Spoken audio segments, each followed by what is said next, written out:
Right, welcome to this Adeptus Mechanicus Tactics video. Really trying to show how the AdMech, there is some hope for them. People have run them down, they've said they're no good, shelved them, and so on. But I think they can be a great army. It all depends on what combinations, what unit choices you go for. It's quite limited, I think, but there are a number of units that really shine for the AdMech, and some great detachments for them as well. If you want the full lowdown on all the units and detachments, then do check out the two videos that are already out. The Codex review, the first part is for detachments, and then part 2 deals with the units. So you can check those out. I'm sort of just running through everything in the book, just to give you a sort of brief overview. But the point of this series is to dive deeper, to pick out specific units, my favourite combinations at the moment, the ones I think are quite good, and just to show you how that works, the right combinations, tactics, or actually roll up some dice as well, just to illustrate how units can be used. So there should be one on the Cadian breaches. That is a key unit. That is my pivotal unit for this AdMech force. You check that one out. And now we're looking at the Sulphurhounds. So there is a very specific role for these. It's going to take careful timing, and if you can pull it off, then it's going to work really well for you. But careful timing. It's going to work best if you can preserve the strength of the unit. So I think this is a unit that you need to place carefully to hide it, save it, and then bring it out at just the right time in the game. So it's going to need good timing with these.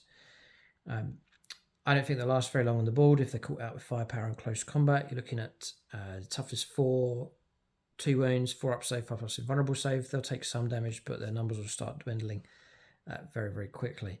So I think it's a unit that will work best if you just hide it away and just stop the damage from coming through, just keep it tucked away until required. So it's like a counterpunch unit is how I would use them, but there's obviously different ways you can.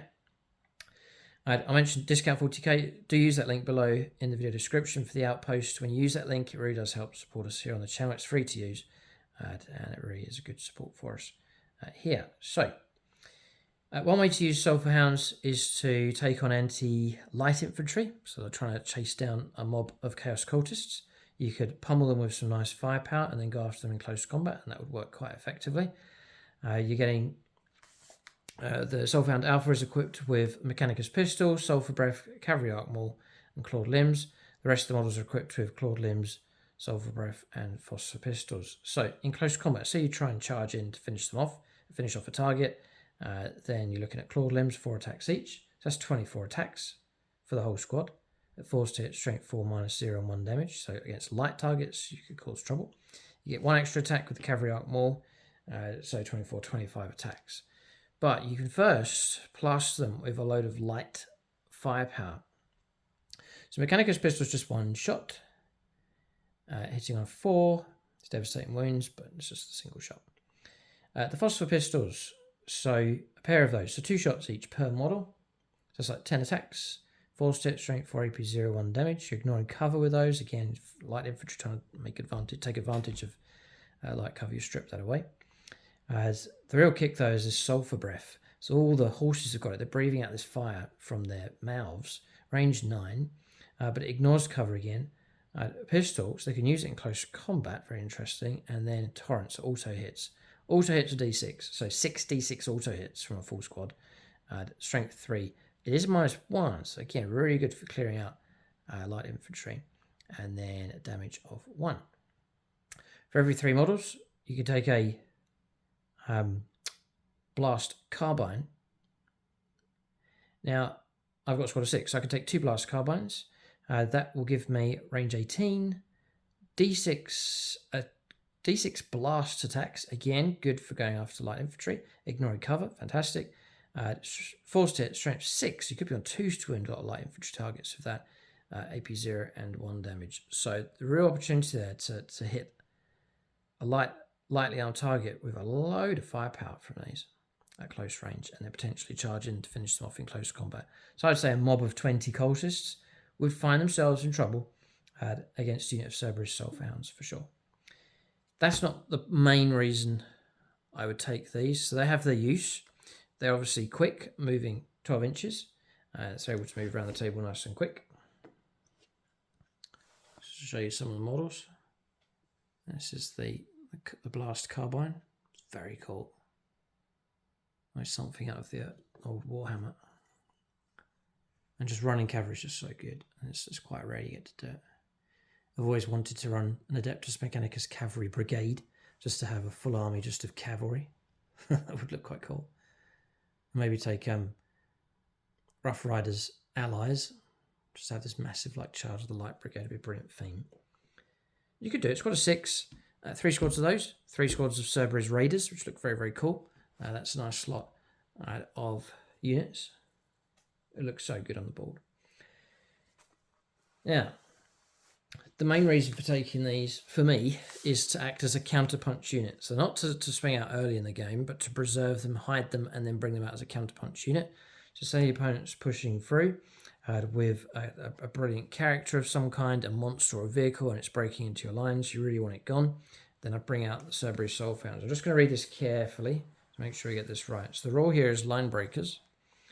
Each time this unit makes or ends a charge move, select one enemy unit within engagement range of it and roll 1d6 for each model in this unit that is within engagement range of that enemy unit. Not base contact, but engagement range. So you can, I think, correct me if I'm wrong, let's say we've got a Land Raider, that's for illustration purposes. There's a Land Raider breaking in. It's got 3 wounds left. It's really dangerous. And I'm charging these in, trying to hold it back. I could be wrong on this, we'll double check the rules. But let's say I've ended my move with the model stacked like that. I think that's still engage range. I'm in base contact with a model that's in base contact, so that's okay. So it then says, and this is the crucial part, adding 2 to the result if this unit started its charge move within 6 inches of one more friendly Adeptus Mechanicus battle line units.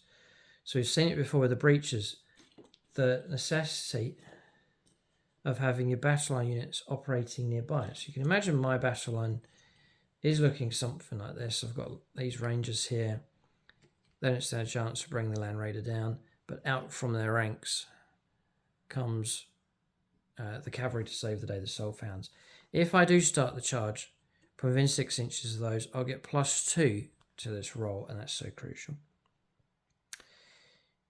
For each 4+, that enemy unit, and it seems to be whatever unit that is, even a Land Raider, will take a mortal wound. And that is just a way of bypassing armor, toughness, and all those things that would stop other units from destroying their target. So it's a little bit like a cavalry tank shock ability. You really can catch your opponent unawares. Now let's say I did not start with a range of those when I charged. Then I'd need 4+ on 6 dice. And again, I've talked about keeping the models alive. If these have moved around the battlefield and they've been shot at and I've lost half the squad, the potency for this ability is lost seriously. So be aware of that. Trying to preserve them so I can get those 6d6. So 4 ups, and I've got 2. If it was from a battle line unit, I would have got 5, and that would have destroyed the target. So that's illustrating the importance of battle line units. I would have passed with 3, which would have been just enough. With the battle line unit, it would have passed with 5. So it just makes things a bit more reliable. You could have a Baden about to walk into the battle line with a couple of wounds left, and then just send these in. I'm also thinking, line breakers, each time this unit ends a charge, it's not pick one unit in your army with this ability. What if I charge with 2 units of these? 12 dice needing 2s for mortal wounds. What if I charge a target with 3 units of cavalry at strength 6 and get 18 dice needing 2s for mortal wounds? Yeah. Am I charging down Land Raiders with that ability? So I honestly think the AdMech, if you get your combinations right, you can tap into some real potent stuff. You know, if you got there's 110 points, these are cheap and they're fast. Also thinking that kind of firepower from 1 unit against soft stuff's really good. 3 units kicking out a lot of soft firepower. For example, 18 D6 auto hits with Sulphur Breath. 6 D6 blast ignoring cover shots coming from carbines, plus all the pistols, plus all the clawed limbs. I think this cavalry unit is particularly effective. Very, very effective. The more I'm talking about it, the more how useful they could be. I would say, I'll mention the SERBERYS Raiders. Galvanic carbines, they have devastating wounds. Range 18, 3 shots, 4s to hit. I think a squad of them with 15 shots isn't that scary. You know, you got a chance of getting a couple of mortal wounds or devastating wounds coming through. But again, if you stack the number of squads, then you can tap into the chance of causing from range, instead of close combat, mortal wounds coming through, just to strip those away with the devastating wounds. But I think the higher impact is the SERBERYS Sulphurhounds. 1 squad is dangerous. 2 squads is very, very dangerous. So 3 squads will kill anything in their path on the charge. Fascinating. So, just that one little ability. Because mortal wounds just bypasses everything, and there's just so much strength in that. So if you can get that to go ahead with this cavalry unit. So your battle line might be exposed, as we saw in the first game. The orcs slammed in and rolled over a load of stuff. But if you've got countermeasures lined up, for example, these cavalry that can be hidden around here, go there 12 inches, and then charge out and repulse whatever it is that's coming towards you. You've got yourself a universally dangerous type unit.